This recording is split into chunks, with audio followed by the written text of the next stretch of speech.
Right, James, so 54 is what you got last November on the paper 2, which was 10 marks short of what you needed. Let's see how you get on with this paper. Good start. 4 marks. 110 is fine, that's fine. 16, 10, 15, 14 is not right. Thursday, that is 1 TV, so you've got 4, 8, 12 and 1 is 13, not 14. So you're going to lose 1 mark there, 6 marks for the page. 68 is correct, and that's correct, and that's correct. So that's good, 3 marks. 4, 5, 6, 7, 7, 6. This, they're looking for an odd number, so it can't end in a 4. Okay, so it needs to be 7, 6, and those two need to be the other way around. That one's right, well done. You've got all the factors there, and those are right as well. So that's good. 1, 4 is right. These are the wrong way around with you. You need to go in the X direction first of all, so it's across -5 and then down -2.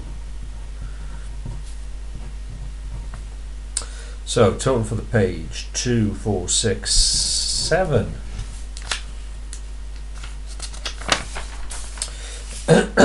H and B and E and F are wrong. Congruent means identical. That means you're looking for two shapes that are exactly the same in all aspects, size as well as how they look. So H and B are the same size, they're similar, sorry, they're the same shape, so they're similar, but they're different size, so they're not identical. And E and F, again, are similar, but not identical. So they're similar shapes, they're not congruent. What we're looking for are A and D, which are identical, and B and G. Those are wrong. The nets that you're looking for are that one and that one. Both of those you can fold up and they will make a Jaffa cake type box. So not so hot on that page. Okay, let's check your measurements here then. So 98, that is bang on. 26, turn my protractor around, that is bang on as well, well done. So you get those 2 marks. For this one you need to use a ruler and a compass, you can't use a protractor because you aren't given any of the angles. And because I've reduced the size of the page, it fits, but only just. It's going to look like this.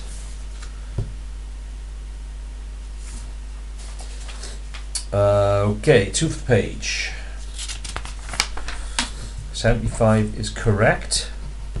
Now with this one you have added too many lines of symmetry.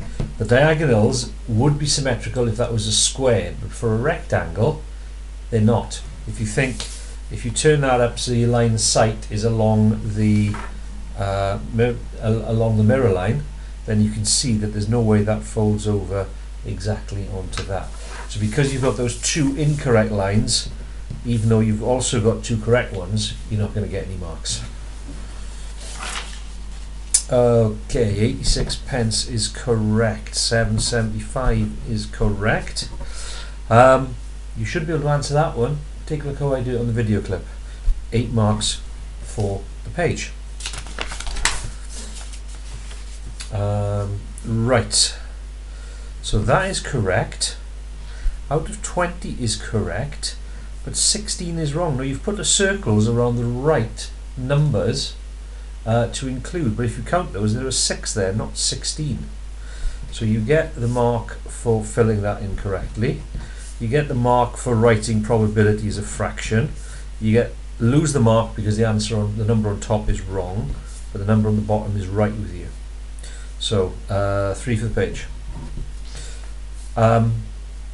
Take a look at that. That is a question you should be able to answer. Watch how I do it on the video clip. No, it's not take away 4. The 4 and the x, if there's no symbol between them, means there's a multiply there. So you have to do the opposite of multiplying by 4, which isn't subtracting. It should be divide. So that one's wrong with you. That one's right. So you lose that first mark. 7x plus minus 21 is not wrong. Okay, but because those signs are different, we can replace them with just the single negative sign. But what you've written is incorrect. That is something you need and should be able to do. So watch the video clip. This one is wrong.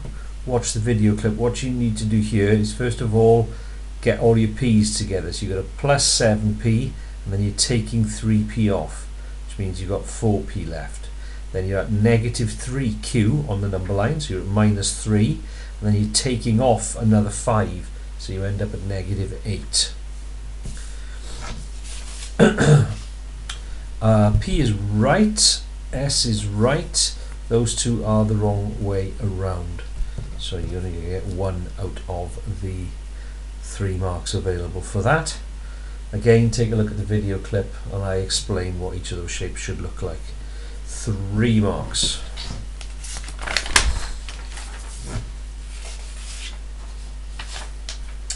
This is a bearings question which you haven't answered correctly.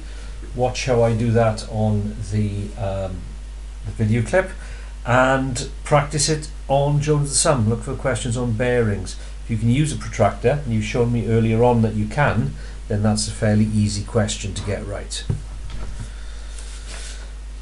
Okay, so the mistake you've made here is it's a multiply if we're turning pounds into the other currency. That needs to be a divide and that needs to be a divide. So your method is wrong on both of those, and because of that you can't access any of the marks.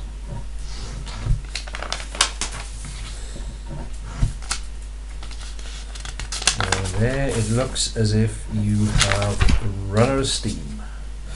You're going to be doing the right thing there, but you haven't done anything, so there's no marks I can give you for that. And there, all you've done is written out the question again. Now, again, if you watch how I do explain those on my solutions on the video, and then you can go on to Jones the Sum and practice those. Both of those are things we will definitely be spending time on in the coming weeks. So James, total for the paper: 6, 12, 15, 22, 24, 32, 35, 38, 38 marks. So quite a bit poorer than you did in November, and is a grade F. And you're 2 marks away from an E. So we've got quite a bit of work to do just to get you back where you were back in November.